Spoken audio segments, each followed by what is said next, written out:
Creí haber sepultado a mi esposo hace 5 años, pero una simple factura de un club de golf en Cancún me reveló una verdad impactante. No solo estaba vivo, sino que había formado una familia con mi nuera. El hombre por el que lloré y recé cada noche no estaba muerto. Simplemente me había eliminado de su vida. Simuló su fallecimiento para iniciar una nueva vida con la esposa de mi hijo. Me da gusto que me acompañes. Te invito a quedarte hasta el final y a decirme desde dónde me ves. Deseo saber cuán lejos resonará este relato de traición y retribución divina. Soy Rosario Vega, tengo 65 años, y esta es la crónica de cómo descubrí que la mentira más cruel puede esconderse tras el amor más sagrado. Tras el supuesto accidente, mi existencia se redujo a un vacío. Las mañanas eran tan silenciosas que solo se escuchaba el metrónomo de mi soledad. Todas las noches encendía una vela ante la fotografía de Emilio, el hombre con quien compartí 4 décadas de afecto, esfuerzo y compromiso. Le hablaba como si pudiera escucharme, contándole mi profunda añoranza. Pero el retrato solo me devolvía una sonrisa estática, como si el tiempo se hubiera detenido con él. 2 años después, perdí a mi hijo Daniel. Desde entonces, Casa Vega, nuestra joyería, se convirtió en mi refugio y mi tormento. Cada gema que pulía era una lágrima reprimida. Valerie, mi nuera, se ofreció a ayudar. La acogí como una hija, el último vínculo que me quedaba con Daniel. Le entregué mis llaves, el acceso a mis cuentas y toda mi confianza. Nunca sospeché que su aparente dulzura ocultaba la causa de mi infortunio y la sombra de una felonía que estaba a punto de despojarme hasta el alma. Esa mañana radiante en Guadalajara, el ambiente olía a café recién colado y a jardín florecido. Había abierto la joyería temprano, como siempre, para revisar los movimientos bancarios y verificar que todo estuviera en orden. Desde la muerte de Emilio, llevar el control de las finanzas se había vuelto mi único modo de sentir que aún tenía el dominio de algo. A las 10 en punto, el cartero, un joven cordial, me entregó un sobre blanco con el sello del banco. No le di mayor importancia, asumiendo que sería un aviso de rutina o un resumen mensual. Lo abrí con despreocupación mientras clasificaba los documentos en el mostrador de cristal. Pero al fijar la vista en una línea impresa en negro, un escalofrío me recorrió. Pago automático, Cancún Golf and Country Club, cuota anual 120,000 pesos. Dejé el papel y lo miré repetidas veces, intentando asimilarlo. Esa tarjeta, esa cuenta, solo Emilio la utilizaba. Yo misma había tramitado su cancelación tras su muerte, o eso creía. Afuera, el sol seguía refulgente, pero dentro de mí, una luz se extinguió. Corrí al banco impulsivamente. Mis manos temblaban tanto que casi no podía sujetar mi bolso. El aire helado del vestíbulo me golpeó la cara, pero ni siquiera el frío mitigó la angustia que sentía en el pecho. Me acerqué al mostrador y narré la situación, esforzándome por sonar serena, aunque mi voz se quebraba. El joven cajero, con una sonrisa de cortesía, tomó mi identificación y tecleó. Pasaron segundos interminables antes de que levantara la mirada, con un asomo de duda en sus ojos. Señora Vega, esta cuenta está activa. Debe ser un error, respondí en un hilo de voz. El titular, mi esposo, murió hace 5 años. No, señora, replicó el joven bajando la voz. El señor Emilio Vega Rivera vino en persona hace 2 semanas para actualizar su firma digital. Todo a mi alrededor se volvió confuso. Sentí que perdía el equilibrio y que me faltaba el aire. Me aferré al mostrador para no caer. ¿Está seguro?, logré balbucear. Completamente, señora. Incluso dejó una copia de su nueva rúbrica. En ese instante, supe que algo imposible se había materializado. Emilio no estaba muerto, y si había regresado al banco, tenía un motivo. Solicitó una copia del recibo. El empleado vaciló, como si intuyera la trascendencia de lo que yo iba a ver. Finalmente, la imprimió y me la entregó con cautela.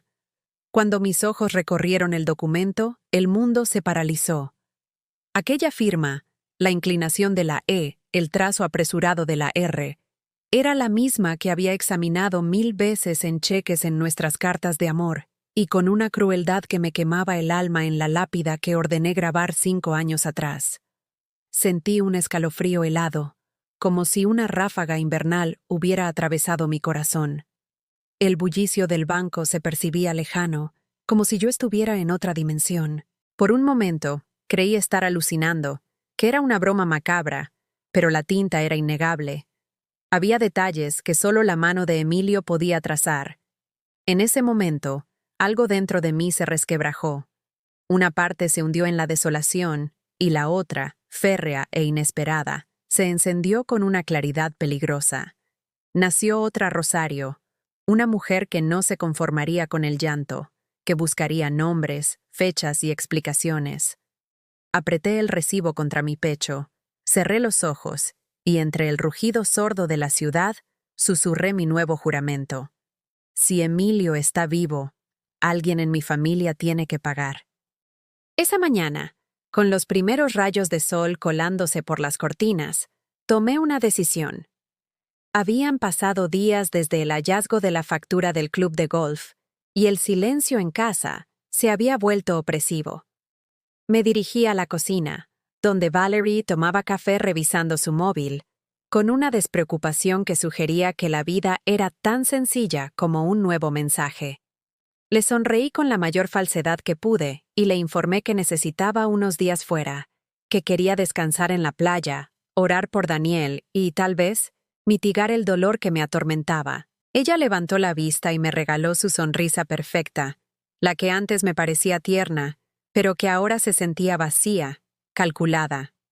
Claro, doña Rosario, un cambio de ambiente le vendrá bien, respondió dulcemente, sin sospechar que esa misma sonrisa sellaba su destino.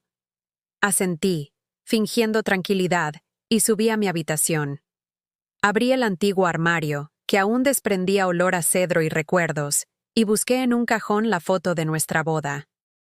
El cristal estaba fisurado y la imagen descolorida, pero los ojos de Emilio seguían allí, mirándome con la misma mezcla de ternura y promesas incumplidas. La sostuve y sentí el peso de los años, de las falsedades, de un amor que quizás nunca fue lo que creí.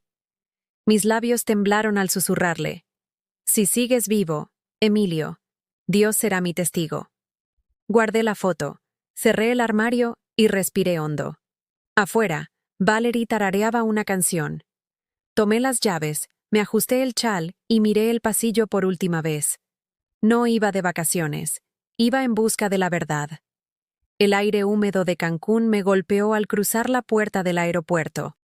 El ambiente olía a salitre, a flores y a vida renovada, pero en mi interior solo había desconfianza. El cielo era de un azul intenso y las risas de los turistas resonaban. Sin embargo, yo caminaba como una sombra ajena a ese paraíso.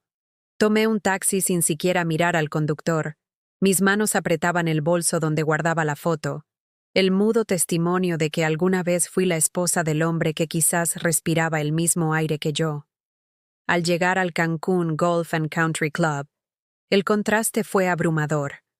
El césped impecable, el aroma a perfume costoso, los vehículos relucientes bajo el sol. Sentí que mis zapatos sencillos desentonaban en ese lugar. Me dirigí al mostrador, donde una joven de uniforme inmaculado y sonrisa de revista me recibió. Doña Rosario Vega de Rivera, dijo con una calidez casi familiar. Qué gusto verla de nuevo. Por un instante dudé si había escuchado bien. ¿De nuevo?, pregunté con la garganta seca. La muchacha asintió, sin percibir mi desconcierto, y tecleó en su computadora. Sí, su esposo, el señor Emilio Rivera, renovó su membresía hace 2 semanas. Mencionó que quizás usted regresaría pronto con él. Un escalofrío me recorrió el pecho. Cada palabra era un golpe sordo, un eco de un pasado que se resistía a morir. Sonreí apenas, fingiendo comprensión, mientras mi corazón se hacía pedazos. A mi alrededor, los caddies reían y el sonido metálico de las pelotas de golf llenaba el aire. Pensé que no existía un lugar más cruel que este paraíso donde los pecadores se ocultaban, Me alojé en un pequeño bungalow a las afueras del club, uno de esos sitios turísticos que huelen a bronceador y promesas vacías. Fingí estar allí para relajarme, pero cada amanecer, mis ojos buscaban el campo de golf a través del teleobjetivo que perteneció a Daniel. Lo había guardado por años, y ahora sentía que era la manera en que mi hijo me acompañaba desde el más allá. Durante 2 días no vi nada inusual. Hombres mayores riendo, mujeres de blanco, parejas felices brindando. Pero al atardecer, justo cuando el cielo se tornaba dorado, lo vi. Emilio. Su silueta era inconfundible, su caminar pausado, el giro de sus hombros antes de golpear la pelota. El corazón me dio un brinco tan violento que tuve que sostenerme de la baranda. No podía respirar. Ahí estaba él, el hombre que yo había sepultado, el que juró amarme hasta el final, de pie bajo el sol como si nada, riendo con una serenidad que me dolía hasta los huesos. Levanté la cámara con manos temblorosas, enfocando para confirmar que no era una alucinación. Y entonces la vi a ella. Valerie, mi nuera, la esposa de mi hijo muerto, con un vestido corto color marfil, el cabello suelto, y su risa sonando como una burla. Se acercó a Emilio, puso una mano en su pecho, y él la abrazó, besándola en la mejilla con esa ternura que antes me pertenecía. Mi respiración se cortó, las lágrimas me nublaron la vista, y tuve que taparme la boca para no gritar. Apreté el obturador 1, 2, 3 veces. Cada clic era una puñalada, la prueba de que la traición más inconcebible no solo era real, sino que se celebraba bajo el mismo sol que un día había sido testigo de mi amor. Continué observando. Mis manos temblaban tanto que la imagen se movía como si el mundo temblara conmigo. A pesar de las lágrimas, mantuve la cámara firme. Tenía que verlo todo. Tenía que saber hasta dónde llegaba la mentira.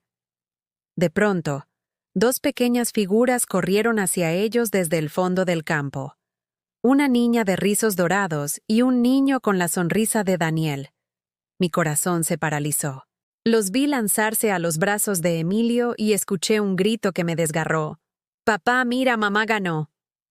Emilio soltó una carcajada profunda, la que yo tan bien conocía, y levantó a los niños antes de besar a Valerie en la frente. Todo frente a los aplausos de otros socios, como si fueran la familia ideal. Sentí que me desvanecía. La cámara se deslizó y cayó sobre la mesa, mientras yo me llevaba las manos al pecho, buscando un pulso que no sentía. Mis labios se movieron solos, repitiendo una súplica rota. «No puede ser, Dios mío, no puede ser». Miré al cielo, y el sol me pareció una burla, brillante e indiferente. En ese instante, comprendí que había sido sustituida, borrada del mundo de los vivos por la mujer que había fingido consolarme. Valerie no solo me robó el negocio y el afecto de mi hijo, sino que también usurpó mi lugar al lado del hombre que lloré por años. Mis lágrimas se secaron de golpe. Tomé la cámara, recogí la foto y la guardé con cuidado. El temblor había cesado. Por primera vez, mi mente estaba despejada, como el horizonte marino. No volvería a llorar. No buscaría venganza ciega, sino la verdad. Porque si Emilio aún respiraba, alguien tendría que rendir cuentas ante Dios y ante mí. Regresé a Guadalajara con el alma hecha pedazos y la mente en llamas. No podía conciliar el sueño. Cada vez que cerraba los ojos, veía a Emilio y Valerie con esos niños llamándolo papá. Sabía que no podía enfrentar esa verdad sin evidencia, así que decidí buscar a alguien que conociera a fondo nuestras finanzas, cada secreto oculto tras los balances. Fui a ver a don Fabián, el contador que trabajó con Emilio por más de 2 décadas. Su oficina estaba intacta, archivadores metálicos, olor a papel viejo, cortinas amarillentas. Al verme, se levantó con dificultad y me abrazó con afecto. «Doña Rosario, pensé que no la volvería a ver», murmuró, con una mezcla de cariño y temor. Le conté todo, desde la factura hasta lo que presencié en Cancún. Mientras hablaba, Sus manos se entrelazaban nerviosamente sobre el escritorio. Al terminar, un silencio pesado se instaló. Fabián bajó la mirada, respiró hondo y, tras unos segundos de duda, abrió el cajón inferior. Sacó una carpeta vieja con el nombre Emilio Vega Rivera. Sus dedos temblaban al extendérmela. Doña Rosario, hay algo que debe saber. Su esposo cobró personalmente su póliza de seguro de vida, una semana antes del supuesto accidente. Me quedé inmóvil, incapaz de reaccionar. ¿Qué está diciendo? Mi voz era apenas un susurro. Él asintió, con los ojos húmedos. 12 millones de pesos. Yo mismo firmé los documentos, pero él me juró que era para un negocio temporal, que usted no debía saberlo. Cuando supe del accidente, tragó saliva. Pensé que había sido un error. Sentí que el mundo se me venía encima. Recordé el ataúd sellado, el incienso, las palabras de Valerie. El cuerpo quedó irreconocible. Sentí náuseas. Todo encajaba de una forma tan cruel que quise gritar, pero solo salió un gemido ahogado. Emilio no solo estaba vivo, sino que había planeado su muerte, su herencia y mi humillación con la precisión de un criminal. Mientras Fabián seguía hablando, mis pensamientos se hundieron en un abismo de incredulidad. Pensé en la cruz sobre la tumba vacía, en las lágrimas que derramé por una mentira, y comprendí que lo que creí amor fue una farsa perfecta.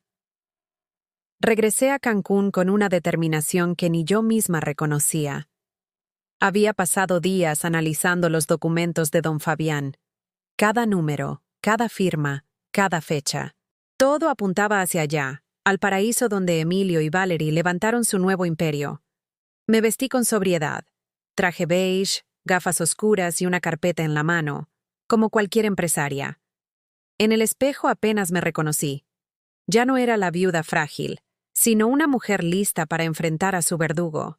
Caminé hasta el Registro Público de Comercio de Cancún, un edificio moderno que olía a trámites nuevos. Me acerqué al mostrador y sonreí con cortesía. «Buenos días. Vengo de Guadalajara», mentí con voz firme. «Soy inversionista y me interesa revisar la documentación de una empresa local, Riviera Joyas». El funcionario, un joven con corbata torcida, tecleó en su computadora. Yo fingía calma, pero mis manos sudaban. Pasaron unos segundos y entonces lo escuché. «Aquí está», dijo sin levantar la vista. «Empresa registrada hace 3 años en plena pandemia.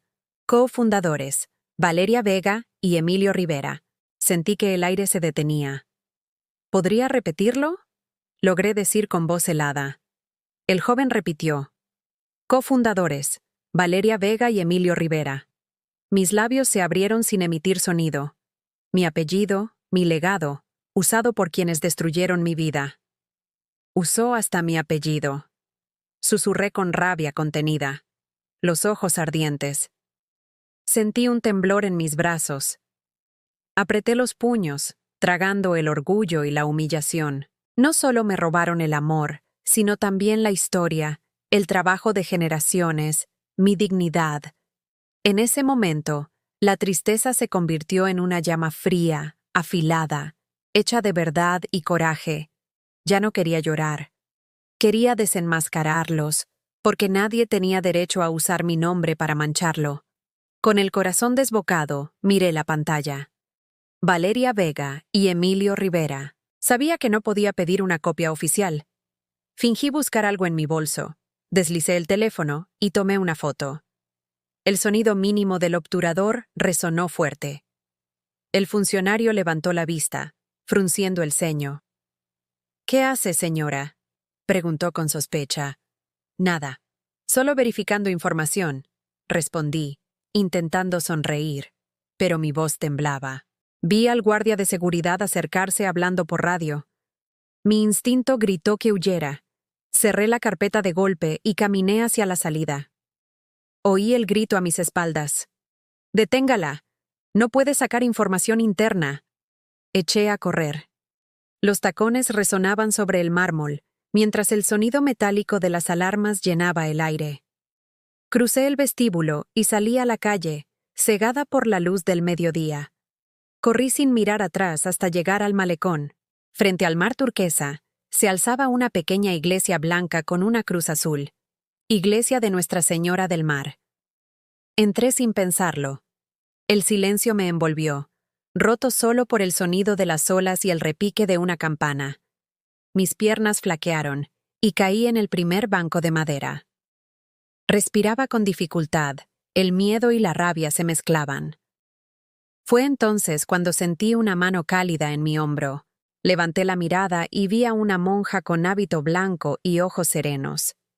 «Hija», dijo con voz suave pero firme, «cuando Dios permite el dolor, es porque quiere que abras los ojos». Las lágrimas brotaron sin control.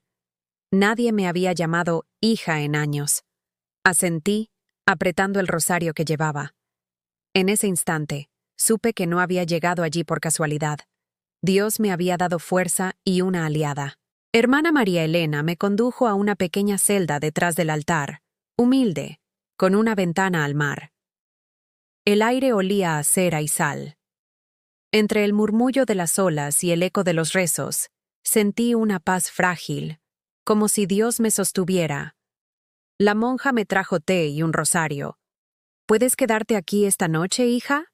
Nadie te buscará en la casa del Señor». Asentí sin fuerzas. Cuando me dejó sola, abrí mi bolso y extendí los papeles y fotos sobre la mesa. Necesitaba enviar todo a alguien que pudiera ayudarme. María Elena me mostró un fax antiguo en un rincón. «A veces lo usamos para comunicarnos con los conventos de Mérida», sonrió. «Funciona si tienes paciencia». Le di el número de don Joaquín, el abogado que nunca me traicionó. La máquina zumbó y escupió lentamente los documentos.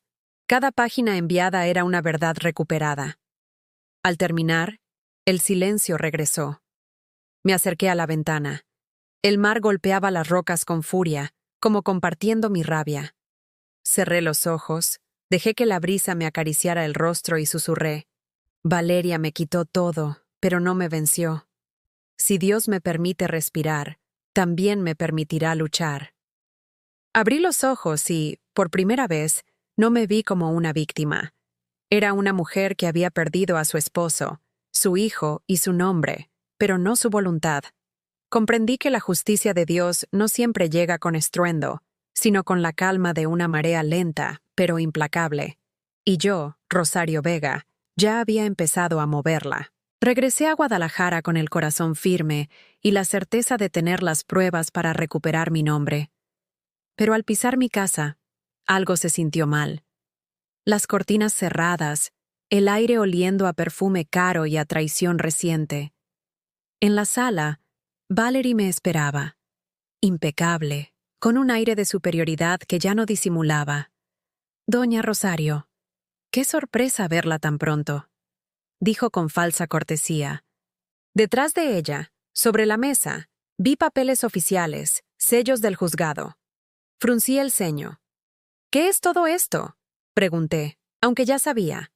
Ella sonrió, su sonrisa vacía.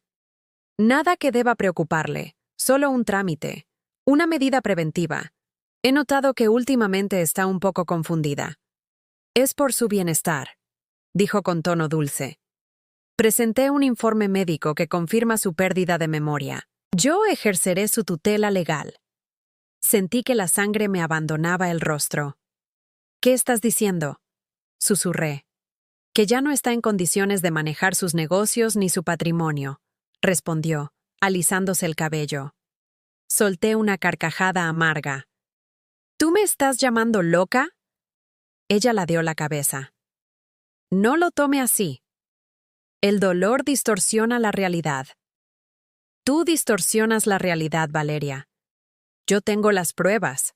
Nadie creerá las fantasías de una mujer mayor, enferma y medicada», replicó, fría. En ese momento, comprendí. La batalla apenas comenzaba. Ella me había preparado una trampa perfecta, convertir mi verdad en delirio. Pero subestimó a una mujer que ya no teme perderlo todo. Desde ese día, mi casa fue una prisión elegante. El control flotaba en el aire. Notaba las miradas de los empleados que antes me saludaban con afecto. Una tarde, al intentar hacer una transferencia para un proveedor de la joyería, la pantalla mostró un mensaje en rojo. Cuenta bloqueada por orden judicial. Intenté con mi cuenta personal y el mismo mensaje. Llamé al banco y la operadora repitió: sus cuentas están temporalmente suspendidas. Comuníquese con su representante legal, la señora Valeria Vega. Casi dejó caer el teléfono.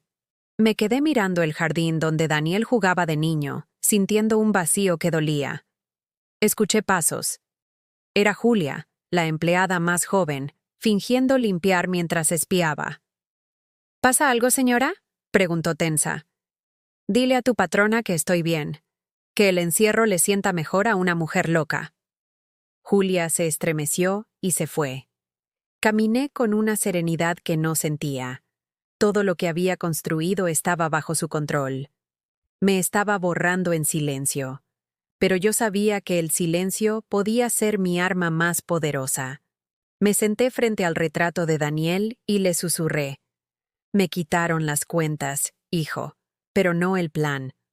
Aún no han ganado. La reunión familiar fue un teatro montado por Valerie. Socios, empleados, amigos de Emilio, todos reunidos. Yo me senté al fondo, observando cómo ella caminaba radiante, dueña de mi vida. Hablaba de expansión, de convertir Casa Vega en una franquicia. Nadie sospechaba la podredumbre tras su perfección. Al terminar, levantó la copa y me miró. No puedo dejar de agradecer a mi querida suegra, quien me ha apoyado tanto. Su tono era venenoso. Me puse de pie. Apoyarte, respondí. Fue mi error más grande. Ella se acercó, sus ojos llenos de desafío. Él solo se quedó por lástima, Rosario, por costumbre. Nunca fuiste la mujer que él deseó. Sentí que el aire se espesaba. La miré sin pestañear. Es curioso que alguien que vive de los restos de otro hable de deseo. Él te enseñó a mentir, Valeria, pero olvidó enseñarte a tener alma. Levanté mi copa y brindé. Por los muertos que no saben que ya están muertos, aunque sigan respirando. El silencio se rompió solo por un cubierto al caer. Comprendí que Valerie podía quitarme todo, menos la dignidad, y esa sería mi arma. Me quedé inmóvil, sintiendo que algo cambiaba. Ya no era la viuda ingenua. Sentí la calma del depredador que espera. Dejé que creyera que me había ganado. Cuando nuestras miradas se cruzaron, vi su seguridad vacilar. No dije una palabra. Mis ojos, los de una mujer traicionada, hablaron por mí. En ese silencio, juré que lo que me quitaron volvería multiplicado. Días después, en el despacho de don Joaquín, encontré otra pieza. Revisando los documentos, hallé una copia del informe forense del accidente de Daniel. Lo sostuve. La fecha. Estaba fechado 2 días antes del accidente que reportaron. Mi corazón se aceleró. La hora tampoco coincidía. Recordé a Daniel llamándome a las 9 p.m. desde su coche. «Mamá, llegaré en 20 minutos». Cerré los ojos. Don Joaquín notó mi expresión. «Mire esto, las fechas no coinciden. Esto está manipulado. Los sellos no pertenecen al médico forense original. Este informe es falso». Me quedé muda. Las imágenes del entierro se agolparon. El ataúd cerrado, Valerie llorando con teatralidad. Y yo, creyendo en su palabra. Daniel no murió por casualidad. Lo mataron. Apreté el papel contra mi pecho. Lo usaron, susurré. Usaron a mi hijo para cubrir su mentira. Don Joaquín asintió. En ese instante, la verdad se convirtió en mi única religión. Mi hijo no descansaría hasta que la justicia llevara su nombre.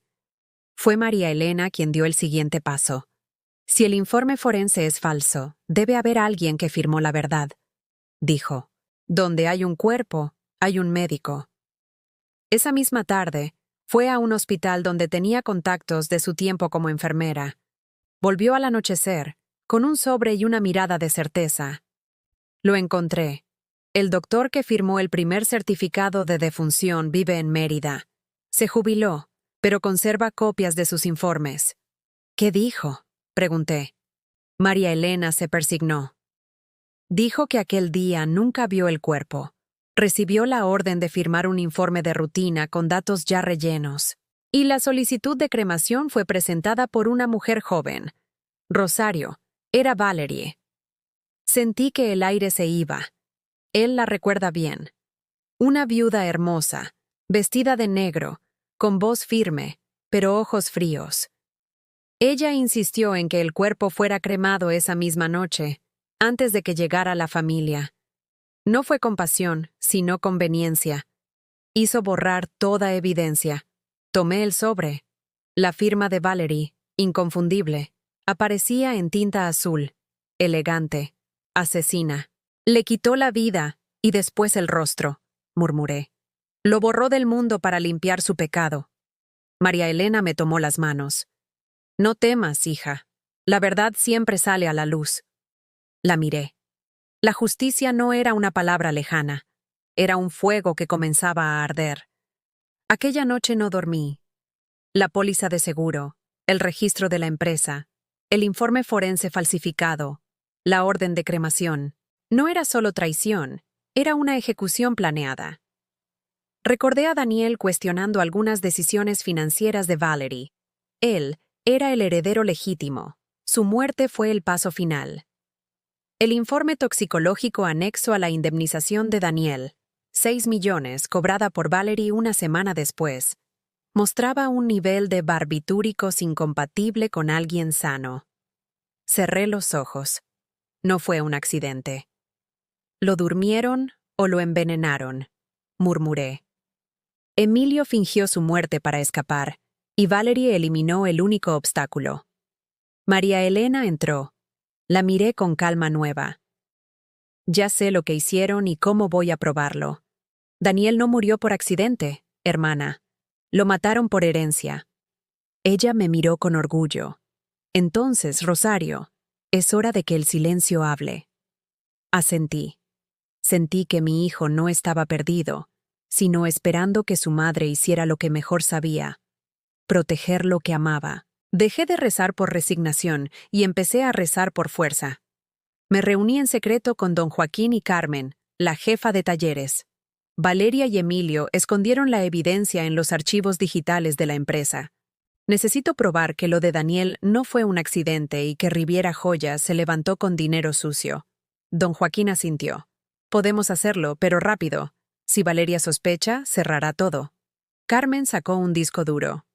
Aquí tengo copias de los diseños originales de Casa Vega. Si logramos mostrar que su nueva empresa los usa, probaremos el robo. Los miré con gratitud. No luchamos solo por mí, luchamos por Daniel, por cada trabajador. Esa noche, la red de mentiras se desplegó. Pasé los días siguientes transformando mi dolor en algo nuevo. Decidí preparar una exposición. Legado Vega, una trampa tallada en oro. Cada joya antigua llevaría mi firma oculta, una marca diminuta que Emilio ignoró, pero que era el ADN de mi trabajo. Si Valerie había usado mis diseños, estas piezas lo demostrarían. Carmen me ayudó. Don Joaquín contactó discretamente a los organizadores de la Exposición de Joyería Internacional de Guadalajara, donde Valerie presentaría su nueva colección. El escenario era perfecto. Martillando una amatista sobre el engaste de un anillo, recordé que cada golpe era un latido que decía: esto no termina aquí. La colección brilló sobre la mesa. Lágrimas en el oro, promesas en la plata, rabia convertida en belleza. La última pieza, un colgante de amatista, igual al de mi boda, pero grabado con la palabra justicia. Cada piedra será un testigo. Valeria robó mi nombre, mi hijo y mi paz, pero no podrá robar la verdad. El día que estas luces se enciendan, el mundo sabrá quién miente. Me vi en el reflejo del oro y reconocí a Rosario Vega, joyera, madre, sobreviviente. El día de la exposición, Guadalajara brillaba. Valerie llegó como una reina, con un collar de diamantes que yo reconocí. Uno de mis diseños. Su sonrisa era una máscara. Hoy presento mi nueva colección, Luz Eterna, dijo en el escenario, inspirada en el legado familiar. Las palabras me quemaron. Vi los modelos desfilar, todos con mis trazos, mis curvas. Saqueo. Hasta el colgante con la amatista lo copió todo. Susurró Carmen. Y hoy las verá brillar por última vez. Respondí con calma. Avancé invisible, paso a paso, hacia el lugar donde todo iba a terminar. Las luces reflejaban en el mármol. Valerie seguía hablando. Me quité el pañuelo. Enderecé los hombros. Subí al escenario. Ella se congeló. «¿Qué hace usted aquí?», murmuró. Tomé un brazalete. Este diseño lleva mi nombre y mi historia. Es mío. Y cada joya que tú exhibes lleva la misma marca. R. Vega. La marca que prueba que robaste mi arte y mi vida. La multitud se quedó en silencio. Valerie intentó sonreír. Esto es una difamación. Sí hay pruebas, repliqué con serenidad. Los contratos, las transferencias, la verdad que ya no puedes esconder. Tú, Valeria, llevas la culpa. La llevas en las manos que firmaron la cremación de mi hijo. Un murmullo de horror recorrió la sala. Valerie tropezó. No vine por venganza, vine por justicia, porque los muertos no hablan, pero las madres sí. Hice una seña a Carmen. Las pantallas cambiaron. La primera escena. Emilio vivo, riendo en Cancún, besando a Valerie. Los flashes se encendieron. El video continuó con los documentos. El registro mercantil con sus nombres. Las transferencias del seguro. Mi voz narraba. Durante 5 años lloré a un muerto que nunca existió. Creí que mi hijo murió por accidente hasta que descubrí que lo asesinaron por dinero. Apareció la solicitud de cremación firmada por Valerie y el informe forense falso. Un murmullo de horror llenó el salón. Valerie intentó correr gritando. «¡Apaguen eso!». Don Joaquín gritó. «Los originales están en manos de la Fiscalía. Esto es una denuncia pública de fraude, homicidio y suplantación». 2 policías vestidos de civil avanzaron. Valeria Vega queda detenida por presunto fraude, falsificación y obstrucción a la justicia. Emilio, que intentaba esconderse, fue rodeado. Yo permanecí quieta con el colgante entre los dedos. Daniel, hijo mío, ya está hecho. La verdad ha salido a la luz. Mientras la escoltaban, Valerie me miró. «Tú me prometiste que nadie lo sabría», le gritó a Emilio. «Y tú me prometiste que lo amabas», respondí. «Esto no termina aquí, vieja», escupió Valerie. «Tienes razón», le dije. «Termina donde empieza la justicia». El caos continuó. «Está huyendo». Emilio aprovechó la confusión. Corrió hacia el estacionamiento, pero su cuerpo le falló. Cayó de rodillas y luego boca abajo sobre el asfalto. Muerte.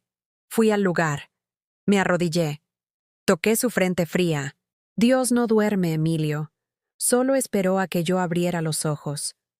El castigo más grande no era la muerte, sino la conciencia que llega demasiado tarde. Me levanté. Semanas después, los periódicos confirmaron la restitución de bienes. Pero no había celebración, solo quietud. Fui a la iglesia de Nuestra Señora del Mar. Me arrodillé. Gracias, madre, por no dejarme perderme a mí misma. Ya no era la viuda engañada, era una mujer viva. El verdadero tesoro era la fe. El oro puede perder su brillo, pero la fe nunca se oxida. Valeria pidió verme en prisión. Fui. Quiero pedirle perdón, dijo. Mis hijos son sangre de Daniel. No quiero que crezcan odiando a su abuela. La miré. Perdonar no es olvidar. Tu perdón empieza pagando cada peso y cada lágrima que robaste. La esperanza no te la da mi perdón, te la da tu arrepentimiento. Me fui. El perdón, como la justicia, es una herida que sana despacio, solo si se enfrenta a la verdad. El amanecer sobre Guadalajara fue diferente. Nació el Fondo Daniel Vega, una beca para hijos de artesanos. Compré mi vieja casa y la convertí en la Casa del Brillo Nuevo, un taller para mujeres mayores. El oro se trabaja con fuego, igual que el alma. Que este fuego no los destruya, sino que los transforme. Don Joaquín me entregó un libro. El brillo del silencio, mi historia, no como venganza, sino como testimonio de fe. Muchos años después, regresé a Cancún. Frente al club de golf vacío, una niña se acercó. Abuela Rosario. Mi mamá dice que lo siente. Dice que reza por ti. Reconocí en su mirada algo de Daniel. Dile a tu mamá que el mar ya se llevó todo lo que dolía, que a veces Dios perdona antes de que nosotros sepamos hacerlo. Me abrazó. Sentí la paz. Caminé hacia el horizonte. El perdón no borra el pasado, pero ilumina el camino.